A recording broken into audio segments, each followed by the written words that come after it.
ಚಿತ್ರದುರ್ಗ ಜಿಲ್ಲೆಯ ಚಳ್ಳಕೆರೆ ನಗರದ ಪ್ರವಾಸಿ ಮಂದಿರದಲ್ಲಿ ಪ್ರಗತಿಪರ ರೈತ ಡಾಕ್ಟರ್ ಆರ್.ಎ. ದಯಾನಂದ ಮೂರ್ತಿ ಸಾಧನೆ ಅನುಕರಿಸಿ ನಿರ್ಮಿಸಿರುವ ಮಣ್ಣಿನ ಮಗ ಸಿನಿಮಾ ಕುರಿತು ಪತ್ರಿಕಾಗೋಷ್ಠಿ ನಡೆಸಿದ್ದಾರೆ.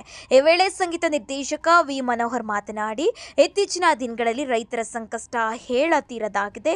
ಪ್ರತಿಯೊಬ್ಬ ರೈತರು ಬೆಳೆ ಬೆಳೆದು ಬೆಂಬಲ ಬೆಲೆ ಸಿಗದೆ ಹಾಗೂ ರಸಗೊಬ್ಬರ ಸಿಗದೆ ಸಕಾಲಕ್ಕೆ ಮಳೆ ಬರದೇ ಇರುವುದು ರೈತರ ಕಣ್ಣೀರಾಗಿಸಿದೆ. ಇಂತಹ ದೇಸಿಯಲ್ಲಿ ನಾವು ನೀವೆಲ್ಲ ಕಂಡಿದ್ದೇವೆ. ಆದರೆ ಇಲ್ಲೊಬ್ಬ ಪ್ರಗತಿಪರ ರೈತ ಡಾಕ್ಟರ್ ದಯಾನಂದ ಮೂರ್ತಿಯವರು ಚಳ್ಳಕೆರೆ ನಗರದಲ್ಲಿ ಬಡ ದೀನದಲಿತರ ಕುಟುಂಬದಲ್ಲಿ ಜನಿಸಿ ಎಲ್ಲಾ ಸಮುದಾಯಗಳಿಗೆ ಒಳಿತಿಗಾಗಿ ಹಗಲಿರುಳು ಶ್ರಮಿಸಿದ್ದಾರೆ ಎಂದರು.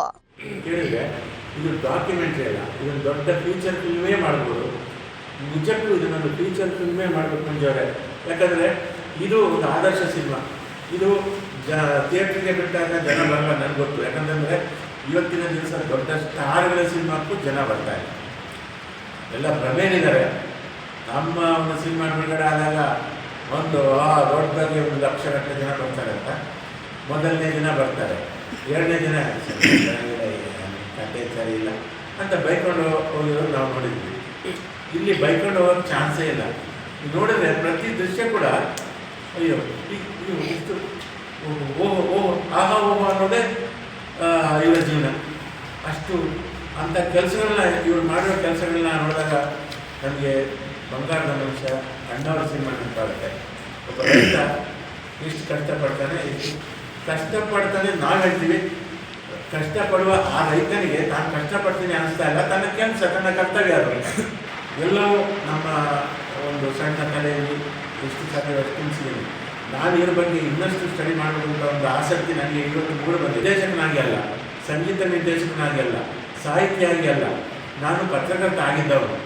ನಾನು ಜನವಾಣಿ ಅನ್ನೋ ಪತ್ರಿಕೆಯಲ್ಲಿ ಪತ್ರಕರ್ತನಾಗಿ, ವ್ಯಂಗ್ಯ ಚಿತ್ರಕಾರನಾಗಿ ಕೆಲಸ ಮಾಡಿದವನು. ಅದಾದ ಮೇಲೆ ಸಂಜೆವಾಣಿಯಲ್ಲಿ ಸೇರಿಕೊಂಡೆ, ಸಂಜೆವಾಣಿಯಲ್ಲಿ ಕೆಲಸ ಮಾಡಿದೆ, ಮುಂಗಾರು ಪತ್ರಿಕೆಯಲ್ಲಿ ಕೆಲಸ ಮಾಡಿದೆ. ಆಮೇಲೆ ಲಾಸ್ಟ್ ಕೊನೆಯಲ್ಲಿ ಅಭಿಮಾನಿ ಪತ್ರಿಕೆಯಲ್ಲಿ ತುಂಬ ವರ್ಷ ಇದ್ದು ಅಲ್ಲಿ ಕಾಲಮಿಸ್ಟ್ ಆಗಿ ಎಲ್ಲ ಕೆಲಸ ಮಾಡಿ ದುರ್ಗಂತವನು. ಆಮೇಲೆ ಜನವಾಣಿಯಲ್ಲಿದ್ದಾಗ ನಾನು ಪ್ರೂಫ್ ರೀಡರ್ ಆಗಿದೆ. ಪ್ರೂಫ್ ರೀಡರ್ ಅಂದರೆ ತಪ್ಪು ಇದ್ದವರು. ದಿನ ಬೆಳಿಗ್ಗೆ ಕೂತ್ರೆ ಒಂದೊಂದೇ ಗ್ಯಾಲಿ ಬರೋದು. ಗ್ಯಾಲಿ ಅಂದರೆ ಒಂದೊಂದು ಕಾಲ. ಇದನ್ನು ಪ್ರತಿ ನಿರ್ದೇಶಕರು ಮಾಡಬೇಕು, ನಿರ್ಮಾಪಕರು ಮಾಡಬೇಕು. ಪ್ರತಿದಿನ ಪೇಪರ್ ಓದಬೇಕು, ಪ್ರಪಂಚ ನೋಡಬೇಕು.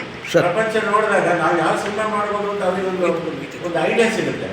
ಇದು ನಾನು ನಿರ್ಮಾಪಕರಿಗೆ, ನಿರ್ದೇಶಕರಿಗೆ ಹೇಳುವಂಥ ಕಿವಿ ಮಾತು. ಸರ್, ನಿರ್ಮಾಪಕರು ಯಾರು ಸರ್? ನಿರ್ಮಾಪಕರು ಇವ್ರಿಗಿಂತ ಇವರ ಸ್ನೇಹಿತರು. ಯಾಕಂದರೆ ಇವರ ಅಭಿಮಾನಿಗಳೇ ನಿರ್ಮಾಪಕರು.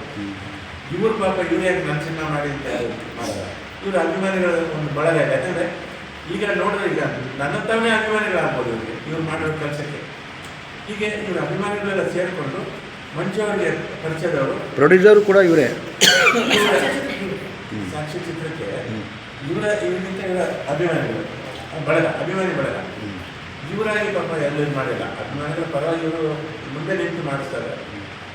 ಯಾಕಂದರೆ ತಪ್ಪುಗಳಾಗಬಾರ್ದಲ್ಲ. ಈಗ ಒಬ್ಬರನ್ನ ಹಾಡಿ ಹೊಗಳಿ ಆದಮೇಲೆ ಏನಾಗುತ್ತೆ, ನಾವು ನಮ್ಮ ದೇಶದಲ್ಲಿ ಒಂದು ಪದ್ಧತಿ ಇದೆ. ಒಬ್ಬ ವ್ಯಕ್ತಿ ತುಂಬ ಒಳ್ಳೆಯವನು ಅಂದ ತಕ್ಷಣ ಬರೀ ಒಳ್ಳೆಯವನು ಅಂತಂದರೆ ಆಗಲ್ಲ. ಅವ್ನ ಮೂರಲ್ಲಿ ಏನೋ ಪವಾಡ ನಡೆಯುತ್ತೆ ಅಂತ ಅವನೊಂದು ಹೆಬ್ಬೆಟ್ಟಿ ಮೂಡಿದ ತಕ್ಷಣ ನೀರು ಬುಗ್ಗೆ ಬಂದು